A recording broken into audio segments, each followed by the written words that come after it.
मौसम के अनुसार प्रबंधनों पर ही टिकी है आपकी खेती-बाड़ी, इसलिए मौसम पूर्वानुमान और उस पर आधारित साप्ताहिक कृषि सलाह इस प्रकार है।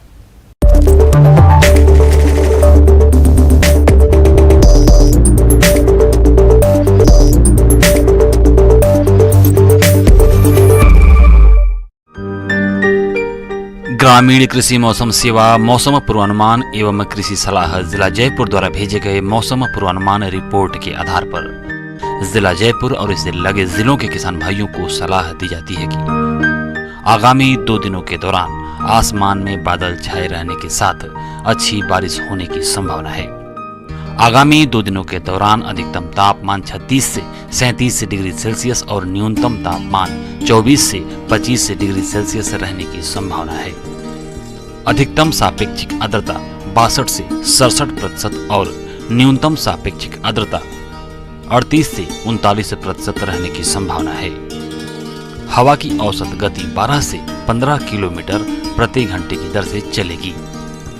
ऐसे में इन क्षेत्रों के किसान भाइयों को सलाह दी जाती है कि कोरोना के गंभीर फैलाव को देखते हुए किसान भाई सरकार की सलाह का सख्ती से पालन करें और स्वयं की उचित देखभाल, व्यक्तिगत स्वच्छता, मास्क का उपयोग, साबुन से उचित अंतराल पर हाथ धोने और एक दूसरे से सामाजिक दूरी बनाए रखने पर विशेष ध्यान दें। जल संचयन टैंक या जल संचयन की किसी भी विधि से भविष्य के लिए वर्षा जल की हर एक बूंद को संरक्षित करें। तिल की बुआई का उचित समय है। तिल की उन्नत किस्मों में RT 46, RT 125, RT 346 एवं RT 351 का चयन करें। तिल की शाखा वाली किस्मों के लिए 2 से 2.5 किलोग्राम और शाखा रहित किस्मों के लिए 4 से 5 किलोग्राम बीज दर प्रति हेक्टेयर रखें। बीज को बुआई करने से पहले 3 ग्राम थाइरम या कैप्टान फफूंदनाशी से उपचारित करके बुआई करें।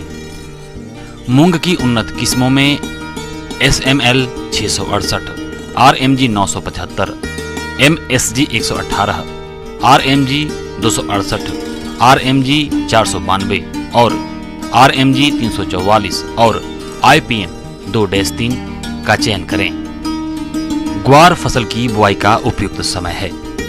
किसानों को करण ग्वार 1, RGC 1033, RGC 1066, RGC 1038, RGC 1031, RGC 936, RGC 1017 और RGC 1055 उन्नत किस्मों के बीज का उपयोग करने की सलाह दी जाती है।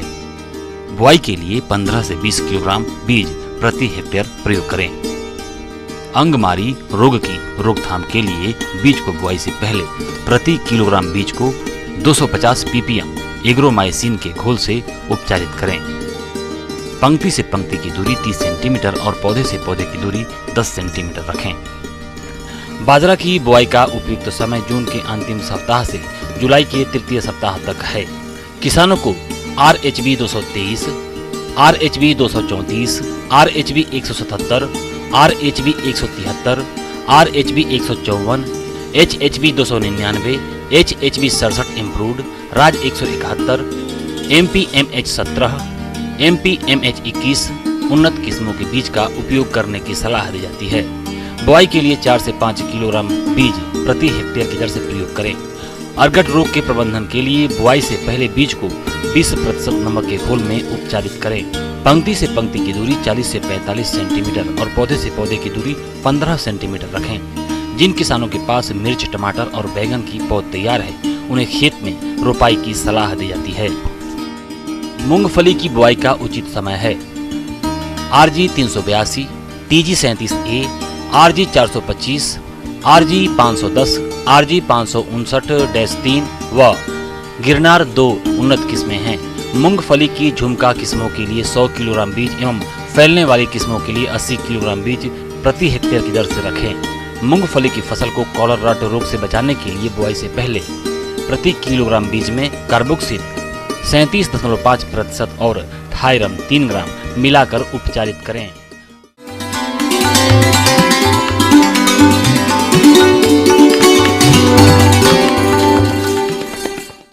अन्नदाता हेल्पलाइन निशुल्क फोन संपर्क सेवा के माध्यम से आपके द्वारा पूछी गई समस्याओं में से 1 या 2 महत्वपूर्ण समस्याओं को हम अपने कार्यक्रम में शामिल करते हैं। इसी के तहत आज की चयनित समस्या और उसका जवाब इस प्रकार है। अन्नदाता निशुल्क फोन संपर्क सेवा के माध्यम से पूछे गए प्रश्नों में से आज हमने जिस प्रश्न को कार्यक्रम में शामिल किया है उसे पूछा है ग्राम खिदरपुरा, जिला नागौर के कृषक मनोहर शर्मा ने। आप खारे पानी से पाली हाउस में टमाटर की खेती के बारे में जानकारी चाहते हैं, तो मनोहर शर्मा जी आपकी जानकारी के लिए प्रस्तुत है कार्यक्रम का ये अंश।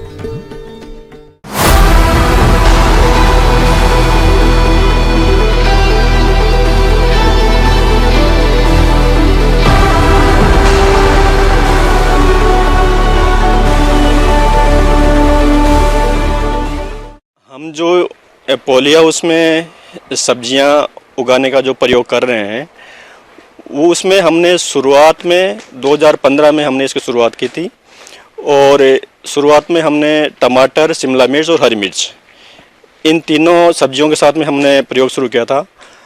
उसके बाद में हमने 2018 के बाद में हमने सिर्फ टमाटर के ऊपर ये प्रयोग शुरू किया। हमारा उद्देश्य ये था कि एक किसान के पास जिसके पास पानी भी खारा है, ज़मीन खराब है, लवणता है, क्षारीयता है, तो ऐसी परिस्थिति में क्या एक किसान इस तरह का छोटा पॉली हाउस लगाकर उसको अपने आजीविका का एक साधन बना सकता है, उसमें क्या एक सफलतापूर्वक कोई सब्जी या कोई फसल ले सकता है। तो हमने जो प्रयोग किया इनके परिणाम जो मिले हैं वो काफ़ी उत्साहवर्धक परिणाम मिले हैं। इस प्रयोग में हमने 3, 6, 9 विद्युत चालकता के 3 तरह के लवणता के पानी हमने लिए हैं, जिस पानी को हम सिंगल ड्रिप लाइन और डबल ड्रिप लाइन, यानी एक बेड के ऊपर सिंगल ड्रिप लाइन है और दूसरी 3 बेड है उनके ऊपर डबल ड्रिप लाइन है। किसान भाइयों, टमाटर की फसल में सिंचाई के लिए ड्रिप विधि का उपयोग किया गया है। इसमें पानी बूंद बूंद करके पौधों की जड़ों तक पहुंचता है, जिससे पौधों का विकास तो अच्छा होता ही है, साथ ही साथ पानी की भी बचत होती। और इसको बेड को हमने प्लास्टिक मल्च से भी हमने कवर किया है। तो इसमें आधा बेड प्लास्टिक मल्च से कवर किया हुआ है और आधा बेड खुला है। तो हम साथ में ये भी देख रहे हैं कि जो पानी दे रहे हैं सैलाइन वाटर तो है ही है, इस सैलाइन वाटर को भी हम कितना किफ़ायती से सब्जी के लिए काम में ले सकते हैं। यानी कि अगर सिंगल ड्रिप लाइन से ही हमारा उतना उत्पादन आ जा रहा है जो डबल ड्रिप लाइन से आ रहा है, तो हमारा खर्चा बचेगा। और फिर जो प्लास्टिक मल्च है, उस प्लास्टिक मल्च के उपयोग से क्या हमारा और पानी बच सकता है या कुछ जो हमारा फल आ रहा है, फ्रूट आ रहा है, उसकी क्वालिटी के ऊपर कोई असर पड़ रहा है। तो इस तरह से हमने ये काम शुरू किया है। तो जो परिणाम आ रहे हैं उनके आधार के ऊपर हम कह सकते हैं कि जो ड्रिप लाइन है, डबल ड्रिप लाइन और सिंगल ड्रिप लाइन, उसमें कोई ज़्यादा फर्क नहीं आया कि भाई डबल ड्रिप लाइन में कुछ ज़्यादा उत्पादन हुआ हो। बहुत ही कम अंतर दोनों उसमें आया है। तो हम अगर सिंगल ड्रिप लाइन से भी अगर 2 पंक्ति जो है अगर हम टमाटर के लगाते हैं तो उससे भी हम अच्छा उत्पादन उसका ले सकते हैं। किसान भाइयों, अब आइए जानते हैं प्लास्टिक मल्चिंग क्या है। खेत में लगी पौधों की जमीन को चारों तरफ से प्लास्टिक फिल्म के द्वारा सही तरीके से ढकने की प्रणाली को प्लास्टिक मल्चिंग कहते हैं। तो ये फसलों में किस प्रकार से उपयोगी है, आइए जानते हैं। जो प्लास्टिक मल्च है, प्लास्टिक मल्च से हमारा पानी का बचाव होता है। यानी कि जैसे हम बिना प्लास्टिक मल्च कवर के जो हमारे बेड हैं उसमें हम 3 से 4 दिन में एक बार सिंचाई करते हैं। उसी प्रकार हम अगर मल्च वाली बेड की बात करें तो उसमें हम 7 से 8 दिन में एक बार सिंचाई करते हैं। तो इससे हमारा पानी का बचत काफ़ी होता है। जो सैलाइन वाटर दे रहे हैं, लेकिन सैलाइन वाटर को भी अगर हम किफ़ायती से यूज करें तो हम कम पानी में भी उसका अच्छा उपयोग उत्पादन के लिए कर सकते हैं। साथ ही जब हम लवणीय पानी जब दे रहे हैं, लगातार अगर हम लवणीय पानी देंगे तो जो बेड है उनमें पहले साल में थोड़ा लवणता कम डेवलप होगा और दूसरे साल में थोड़ा ज़्यादा होगा। तो इस समस्या के समाधान के लिए हमने प्रत्येक बेड के नीचे 60 से 70 सेंटीमीटर की गहराई पर ड्रेनेज पाइप डाला है। उस पाइप में हमने क्या किया है कि जो 4 इंच का पाइप है उसको हमने आधा, ऊपर का आधा भाग जो है उसमें छेद बना दिए हैं, लगभग 6 मिलीमीटर के उसमें हमने होल बनाए आधे पाइप में, और उनको 60 से 70 सेंटीमीटर के ऊपर स्टार्टिंग से एंड तक उनको गहराई में लेवल करके दबा दिया है। और उसके बाद जैसे ही हमारा ये सीजन ख़त्म होगा, यानी कि एक क्रॉप का सीजन ख़त्म हो जाएगा, जैसे अभी हमारा मई तक चलेगा ये, और उसके बाद में हमें ये लगेगा कि भाई अभी जो है मिट्टी की लवणता वो बढ़ गई है, तो उन लवणों को निस्सालन द्वारा यानी लीचिंग के द्वारा बाहर निकालने के लिए हमने वो पाइप दबाए हैं।